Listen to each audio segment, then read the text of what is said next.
Assalamualaikum warahmatullahi wabarakatuh. Perkenalkan, saya Toto Iswanto dengan NIM 203-285 akan menjelaskan tentang panduan teknis budidaya kelapa sawit sebagai bentuk tugas video mata kuliah pengelolaan perkebunan. Baik, langsung saja saya akan membahasnya. Kelapa sawit memiliki organ vegetatif berupa daun, batang, dan akar, serta organ reproduksi berupa bunga. Daun. Daun kelapa sawit merupakan daun majemuk. Daunnya menyerupai daun kelapa. Panjang pelepah daun sekitar 6,5 sampai 9 meter.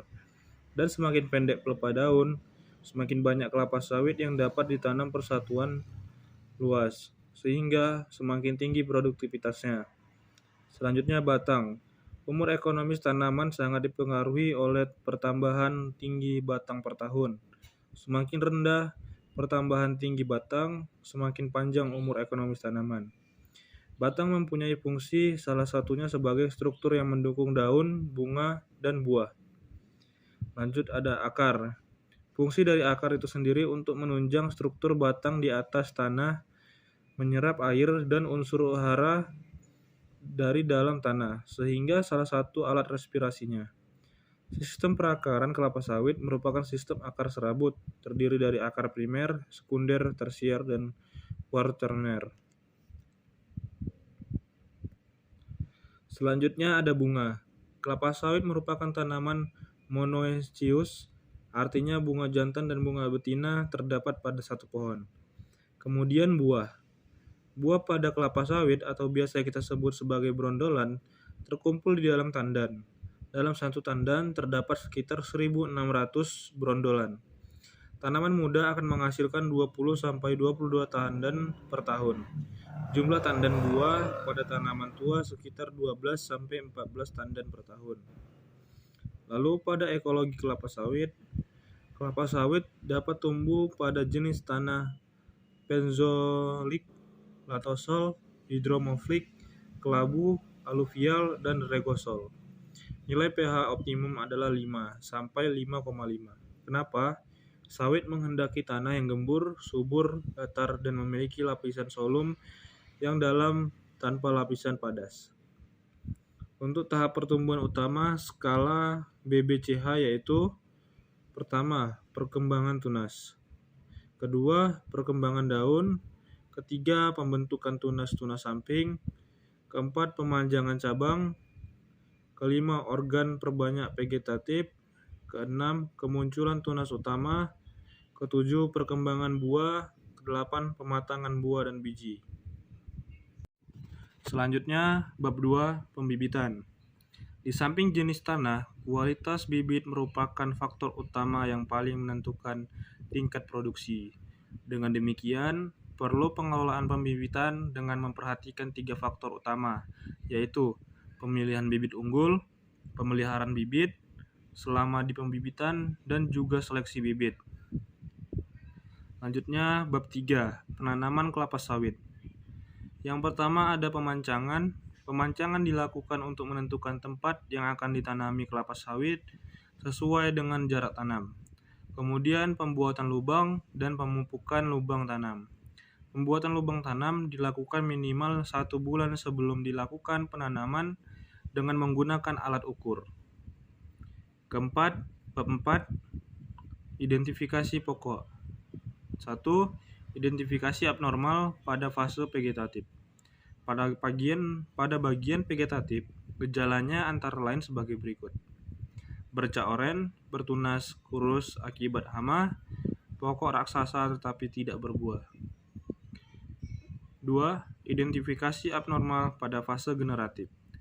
Pada fase generatif, gejalanya antara lain yaitu buah pada tandan mengalami aborsi, dan membusuk. Buah tersusun sangat rapat dan kecil-kecil, lalu tidak berbuah. Bab 5, pemeliharaan tanaman. Kelapa sawit memerlukan kondisi yang optimum untuk dapat tumbuh dan berproduksi tinggi yang berkelanjutan sesuai dengan yang diharapkan. Kondisi yang diharapkan tersebut sebagai berikut. Pertama, tidak adanya persaingan dalam pengambilan unsur hara. Kedua, suhu dan kelembapan yang optimum. Ketiga, penyinaran yang optimum. Keempat, tekstur tanah yang baik. Untuk mendapatkan kondisi tersebut, perlu dilakukan pekerjaan konservasi tanah dan pengendalian gulma. Pengendalian gulma meliputi pekerjaan-pekerjaan berikut. Yang pertama, pengendalian lalang, garuk pinggiran, penyemprotan piringan, pasar pikul, dan tempat pengumpulan hasil. Selanjutnya ada bongkar tumbuhan pengganggu, dan yang terakhir babat pakisan. Unsur hara yang dibutuhkan kelapa sawit. Unsur hara dibedakan menjadi unsur hara makro dan mikro. Yang termasuk unsur hara makro adalah N, P, K, Ca, dan Mg.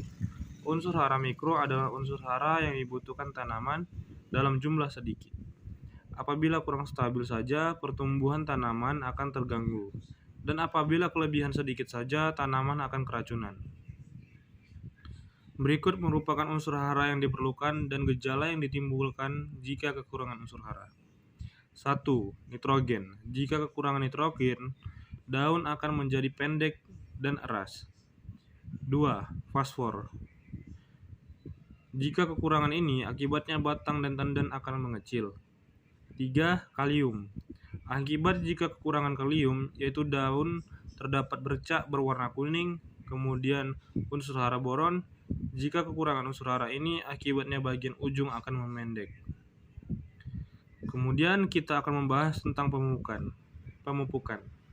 Tidak semua unsur hara tersedia di dalam tanah dalam jumlah yang cukup untuk memenuhi kebutuhan tanaman, sehingga perlu dilakukannya pemupukan. Pemupukan bertujuan untuk menambah kandungan hara yang dibutuhkan tanaman agar tanaman tumbuh optimal. Apa sih hama dan penyakit dalam pertanian kelapa sawit ini? Berikut hama dan penyakit dalam kelapa sawit. Yang pertama, ulat api. Yang kedua, ulat kantong. Ketiga, tikus. Keempat, kumbang tanduk. Kelima, kemudian penyakitnya busuk tandan buah. Keenam, penyakit tajuk.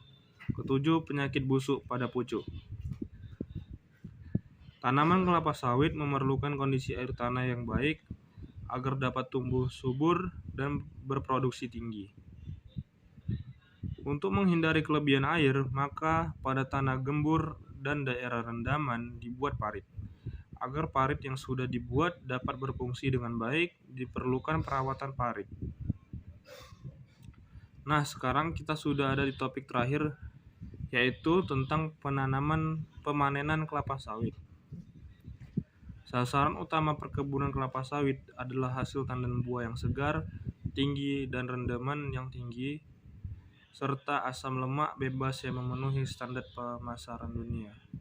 Total produksi TBS per hektar per tahun dipengaruhi oleh berbagai faktor. Salah satunya adalah pelaksanaan panen, tunasan, dan transportasi. Cara panen yang baik dan benar sebagai berikut. 1. Potong TBS yang sudah memenuhi standar dan menggunakan alat yang tepat. 2. Pelepah yang dipotong waktu panen disusun rapi. 3. Brondolan dikutip bersih. 4. Tandan dan brondolan diangkut ke TPH. 5. Cabang yang tinggal di pokok harus lebih dari 48 cabang per pokok. Perlu juga nih untuk merawat jalan menuju ke THP. Berikut cara merawat jalannya. Yang pertama, diadakan pemeliharaan secara rutin. Kedua, parit harus dibersihkan. 3. Rumput pada bagian bahu jalan harus dibambat tandas. 4. Pelepah sawit dibuang ke sungai supaya jembatan tidak cepat rusak. Demikian beberapa hal yang bisa saya sampaikan pada kesempatan hari ini. Saya mohon maaf sebesar-besarnya apabila ada tutur kata maupun tindakan yang kurang berkenan. Dengan ini presentasi hari ini saya tutup. Terima kasih. Wassalamualaikum warahmatullahi wabarakatuh.